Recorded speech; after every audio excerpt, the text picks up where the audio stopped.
he said, I'll never understand it. Why you catch fish and throw them away?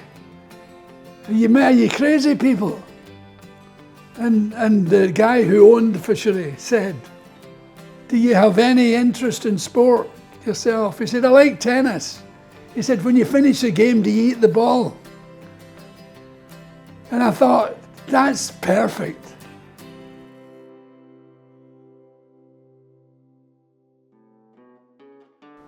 This is Wee Warrior with Targe.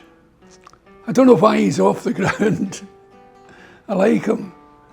He's good. He's obviously practicing his fighting. This is a Targe, a Scottish shield.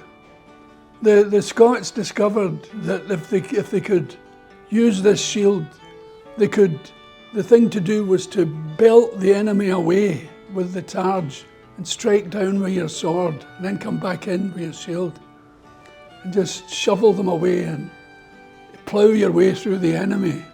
It must have been weird living in those days, thinking of those things normally. But I've always liked Targes, and they turn up in the strangest places. And sometimes I'll draw a house or a room and there'll be a Targe on the wall. I just have a thing about them. I don't realise I've got it until I do it. A lot of my drawing is like that. I don't know what it is until I've done it. This remains unannounced. That'll be a thing you try your swords against. Chip, chip, chip. The way the Japanese do, fighting bits of wood. He should have a sword in that hand, but that doesn't matter. He's a real warrior, he punches people. I'm very fond of it. It's a friendly fellow. Although he's practicing war, he emits a kind of friendliness. It's got a playful stance. Whee! It's pretty good.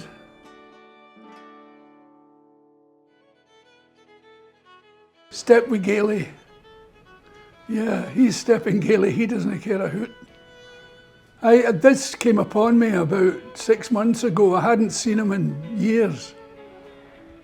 And if he is a man, I think he's a man. And it brought great joy with it. It reminds me of a music teacher I used to have called Miss Silver when I was about 13 or 14. And she had musical appreciation days where she would play music and you would say what you thought of it. And this was Mary's Wedding. It's a Scottish song.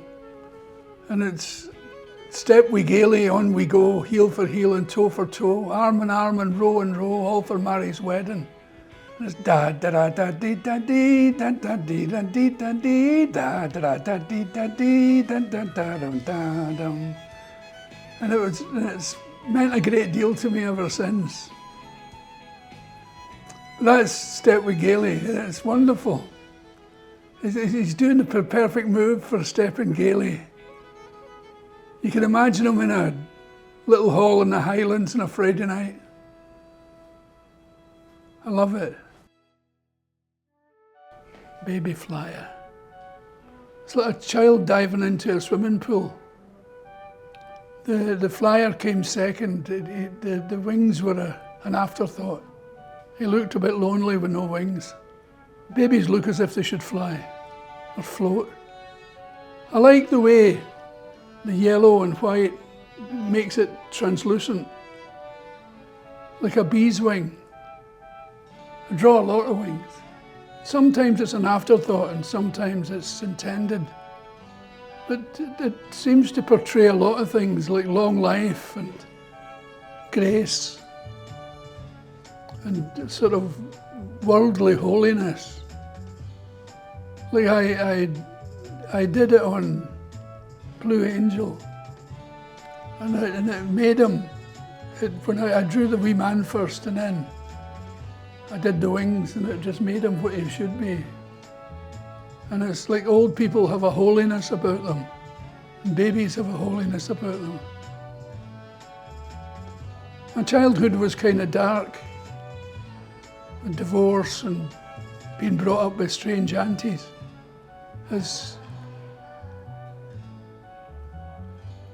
The church was a release. Always loved it. Going to Mass, benediction. All the candles and people in their long outfits and the smells. I think that you're not supposed to describe it. It's a luxury describing it. Everybody describes it a different way. The description's your business.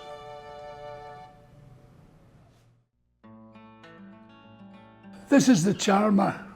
I'm telling you that in case you saw the title and thought it was about me.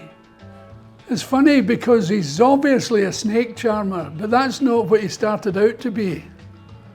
He just started out to be a guy sitting there. And I thought, oh, he's a snake charmer, and stuck the snake in. And the snake became a woman. It's all part of spending too much time on your own. It's good. It's healthy. He's saying, hurry up, there's tourists coming, get it on.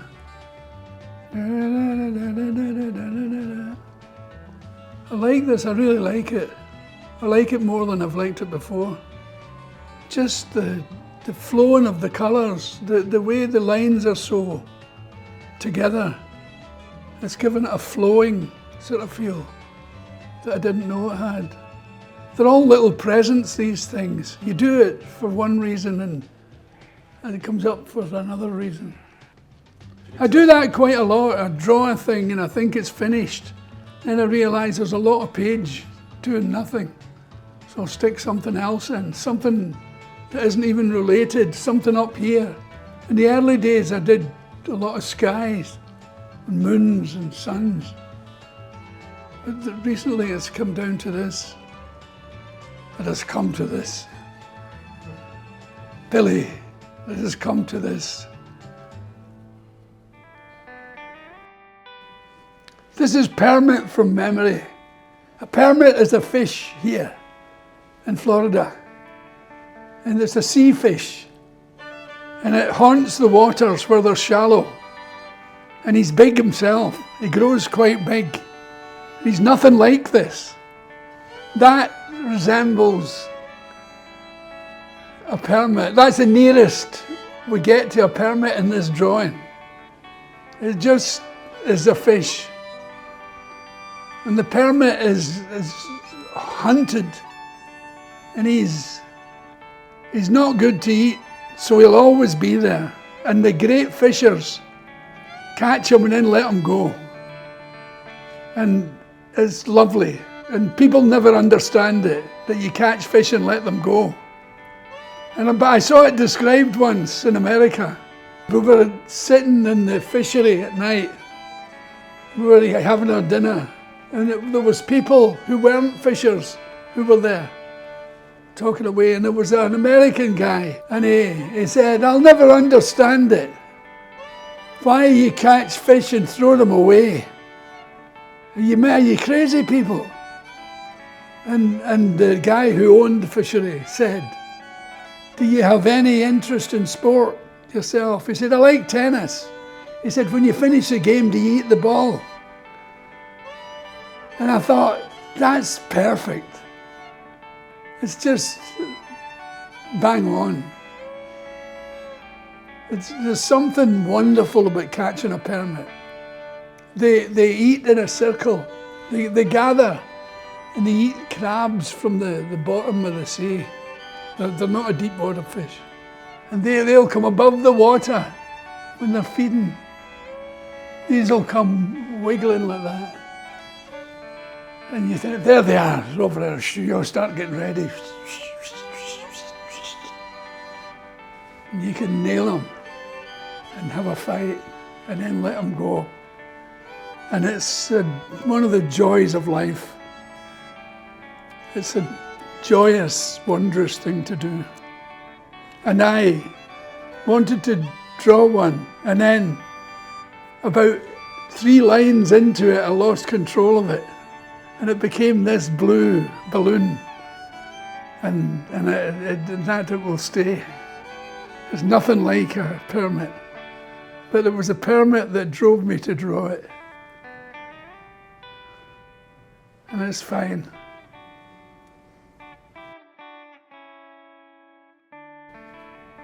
This is an extinct Scottish cat, and that's its title. There's a cat in Scotland called a Scottish wild cat, and it looks like a cat. You can't say, as it's walking across the field, that's a Scottish wild cat. It might be somebody's cat out for a walk, out for a mouse. It's only experts know when you're in the company of a Scottish wild cat. And they are distinct in the look they give you and the stances they take. They're a wild animal. It's not a pussy cat. And I like them. And I had one. It was a stuffed one. It was a man who makes fishing rods near where I lived in Scotland. And I went to buy a fishing rod from him. And I saw the cat up on a shelf. And I said, "What's that?" And he said, "That's a Scottish wild cat." He said, "It's in here because my wife won't let me have it in the house. The kids are all terrified of it." And I said, he said, "Shove it at the front." He said, "You put it in your house." And he gave it to me. And I had it in my house. And it was at the fireplace in my living room. It was at the fire, turning round to frighten the person who sat down by the fire. And Robin Williams was staying with me. He was a genius, Robin. And he was being a genius about the house. And he lifted the cat, and he'd become the cat. He was talking in a Scottish accent, being a wild cat. And somebody came in, there was a guy he has a stretch of the river that he rents out to fishermen. And he said to Robin, "What's that?" And Robin became the wild cat and went, "Tsh," that noise that cats make. Robin knew what the noise they make. The guy nearly shit himself. It was an unbelievable moment in life. Watching a genius becoming a wild animal. He was a wonder, Robin Williams. He was one of the world's wonders. He was the real deal. But that's what he did. And it was wonderful. That's just nothing like it. You can make it up. If you're drawing a Scottish wildcat, just draw what you like, it'll be right. I had a friend who had Persian cats, and he had one in particular that used to run and jump on the curtains and stay there with its legs like that. And it would turn round, and if you made fun of it, it would get embarrassed. It'd go, whoa. And he would say, "Leave the room. We'll all have to leave the room." So we would all have to go to another room, and this prick could get down off the curtain.